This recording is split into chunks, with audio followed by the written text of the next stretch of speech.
La statue de la liberté ne pouvait pas être installée sur la terre ferme, selon le droit maritime, elle devait être placée dans l'eau.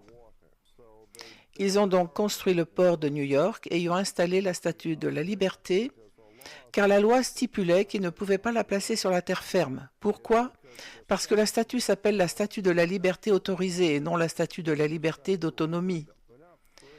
Nous ne sommes pas libres. La liberté est ce qu'un marin obtient lorsqu'il accoste dans un port. Vous demandez au capitaine si vous pouvez avoir un peu de temps libre, et s'il vous l'accorde, ce qui est peu probable, mais s'il vous accorde un peu de temps, alors vous obtenez la liberté autorisée et non la liberté d'autonomie. Il y a donc une différence énorme entre être un Américain libre d'autonomie et avoir la liberté autorisée.